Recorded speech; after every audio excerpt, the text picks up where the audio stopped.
नमस्कार, मैं मोनिका राणा। ये है हिमाचल 365 और आप देख रहे हैं इल्कुस न्यूज चैनल। चलिए शुरू करते हैं आज की खबरों के साथ। जिला हमीरपुर में नवोदय प्रवेश परीक्षा 11 को। नवोदय विद्यालय डुंगरी में छठी कक्षा में प्रवेश के लिए लिखित परीक्षा बुधवार 11 अगस्त को जिले भर के कुल 10 केंद्रों पर आयोजित की जाएगी। विद्यालय के प्रधानाचार्य जीएस तोमर ने बताया कि सुबह 11 से दोपहर 1:30 बजे तक आयोजित की जाने वाली इस परीक्षा के अभ्यर्थियों के रोल नंबर एवं प्रवेश पत्र प्राथमिक खंड शिक्षा अधिकारियों को भेज दिए गए हैं।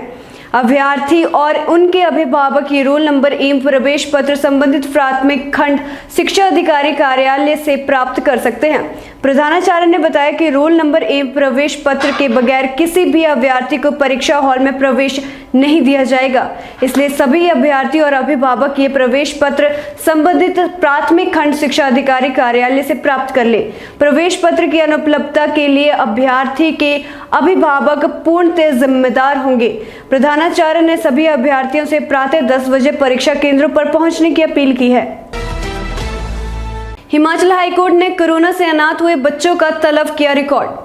हाईकोर्ट ने हिमाचल प्रदेश सरकार से उन बच्चों का रिकॉर्ड तलब किया है जिन्होंने कोरोना के कारण अपने माता पिता में से एक को खो दिया है या अनाथ हो गए हैं। कोर्ट ने यह भी बताने का आदेश दिया है कि ऐसे बच्चों की मदद या पुनर्वास के लिए राज्य सरकार ने क्या कार्रवाई की है।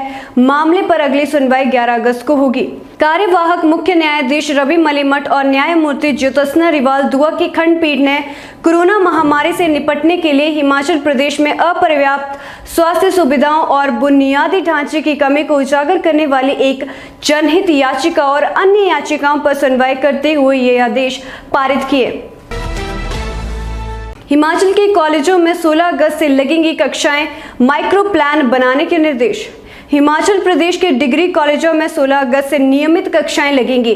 उच्च शिक्षा निदेशालय ने इस बाबत लिखित निर्देश जारी कर दिए हैं।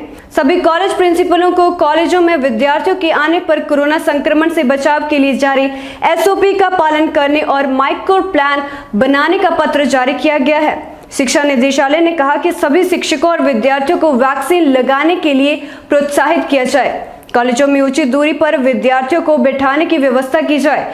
थर्मल स्क्रीनिंग और सैनिटाइजेशन की तैयारियां पूरी की जाए। विद्यार्थियों के आने जाने के लिए अलग अलग समय तय किया जाए।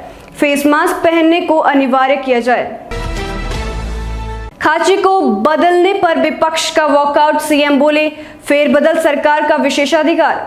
हिमाचल प्रदेश के मुख्य सचिव को बदलने पर कांग्रेस ने विरोध जताते हुए सदन से वॉकआउट कर दिया। मुकेश अग्निहोत्री ने कहा कि सत्र के बीच सरकार ने यह बदलाव क्यों किया। इससे गुस्साए मुख्यमंत्री जयराम ठाकुर ने कहा कि प्रशासनिक फेरबदल किसी भी राज्य सरकार का विशेषाधिकार होता है। इस पर विपक्ष टीका टिप्पणी करने वाला कौन होता है। कांग्रेस के रवैये से नाराज सीएम ने कहा कि विपक्ष अब यह भी भूल गया है कि सदन में जनहित के मुद्दे उठाए जाते हैं। मुख्यमंत्री ने कहा कि कांग्रेस को अपना पिछला टाइम याद कर लेना चाहिए जब 6 नंबर वाले जूनियर ऑफिसर को मुख्य सचिव बना दिया था। सीएम ने कहा कि अफसर को अफसर रहने दो, उसे राजनीति में मत घसीटो। भारत के लिए कल का दिन रहा शानदार। रेसलिंग में रजत तो हॉकी में जीता कांस्य पदक। टोक्यो ओलंपिक में कल का दिन भारत के लिए शानदार रहा। भारतीय पुरुष हॉकी टीम ने इतिहास रच दिया। कांस्य पदक के लिए खेले गए मुकाबले में भारत ने जर्मनी को हराकर मेडल पर कब्जा कर लिया। इस मैच में टीम इंडिया ने जर्मनी को 5-4 से शिकस्त दी। वही रेसलर रवि कुमार दहिया रजत पदक जीतने में सफल रहे। स्वर्ण पदक के लिए खेले गए मुकाबले में रवि को हार का सामना करना पड़ा, जबकि दीपक पुनिया कांस्य पदक जीतने से चूक गए। इससे पहले स्टार पहलवान विनेश फोगाट क्वार्टर फाइनल में हार गई, जबकि अंशु मलिक को भी हार का सामना करना पड़ा।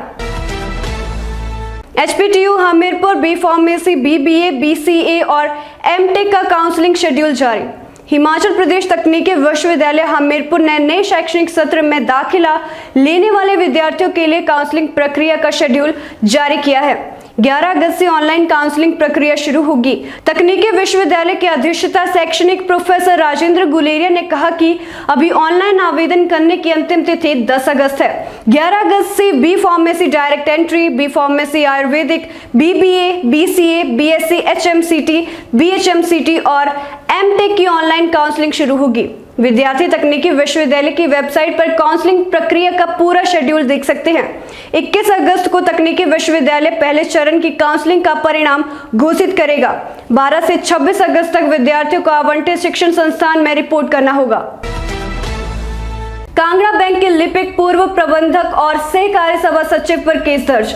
हिमाचल प्रदेश के बिलासपुर जिले की तलाई ग्राम सेवा सहकारी सभा में धोखाधड़ी का एक और मामला सामने आया है। फर्जी खासा बनाकर 20 लाख का ऋण लेने का तीसरा मामला न्यायालय से पुलिस थाना तलाई में छानबीन के लिए पहुंचा है। अभी तक करीब 66 लोगों ने कोर्ट में धोखाधड़ी से लोन लेने पर कांगड़ा कोऑपरेटिव बैंक के अधिकारियों और सभा के पदाधिकारियों के खिलाफ एफआईआर दर्ज करवाने के लिए याचिका दायर की है। तलाई ग्राम सेवा सहकारी सभा में 33 करोड़ रुपए का गबन ऑडिट में सामने आया था, जो न्यायालय में विचाराधीन है। हालांकि विभागीय जांच में गबन का आंकड़ा 38 करोड़ पहुंच गया है। मिली जानकारी के अनुसार क्षेत्र के करीब 6 दर्जन लोगों के एक साथ कांगड़ा कोऑपरेटिव बैंक की लठियानी और बंगाणा शाखा में धोखाधड़ी से लोन के खाते बनाए गए हैं। धोखाधड़ी के सामने आने के बाद एक खाता धारक ने 1.5 साल पहले आत्महत्या कर ली थी। चालक का कार्य करने वाले झबोला निवासी योगेंद्र सिंह ने सभा के पूर्व सचिव राजेश पटियाल, कांगड़ा कोऑपरेटिव बैंक के सीनियर लिपिक सुरेंद्र पाल और पूर्व बैंक प्रबंधक जगदीप पटियाल के खिलाफ घुमारवीं न्यायालय के माध्यम से पुलिस थाना तलाई में शिकायत दर्ज करवाई है। पहलवान रवि दहिया ने जीता रजत पदक, भारत की झोली में 5वां पदक। भारतीय पहलवान रवि कुमार दहिया ने ओलंपिक में रजत पदक जीतकर भारत का नाम रोशन कर दिया है। रवि को कुश्ती के 57 किलोग्राम भार वर्ग के फाइनल में 2 बार के वर्ल्ड चैंपियन रूस के जावोर युगुयेव से हारने के बाद रजत पदक से संतोष करना पड़ा। भारत को रवि से गोल्ड की काफी उम्मीद थी, क्योंकि भारत की ओर से किसी खिलाड़ी ने 12 साल से स्वर्ण पदक नहीं जीता था। इससे पहले शूटिंग में अभिनव बिंद्रा ने 2008 बीजिंग ओलंपिक में स्वर्ण पदक जीता था।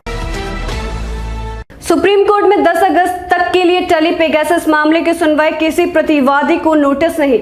उच्चतम न्यायालय में पेगासस जासूसी मामले की सुनवाई 10 अगस्त के लिए टल गई है। मुख्य न्यायाधीश एनवी रमन और न्यायमूर्ति सूर्यकांत की खंडपीठ ने गुरुवार को मामले की सुनवाई के दौरान किसी प्रतिवादी को नोटिस जारी नहीं किया, बल्कि याचिकाकर्ताओं को निर्देश दिया कि वे अपनी याचिकाओं की प्रति केंद्र सरकार को सौंपें। न्यायालय ने मामले की अगली सुनवाई के लिए मंगलवार की तारीख मुकर्रर की। शीर्ष अदालत ने स्पष्ट किया कि इस मामले की सुनवाई के दौरान केंद्र सरकार की मौजूदगी के बिना खंडपीठ आगे की सुनवाई नहीं कर सकती। हालांकि न्यायालय ने फिलहाल नोटिस जारी नहीं किया है। तो फिलहाल के लिए बस इतना ही। मैं मोनिका राणा आपसे विदा लेती हूँ। देखते रहिए हिलक्वेस्ट न्यूज चैनल। धन्यवाद।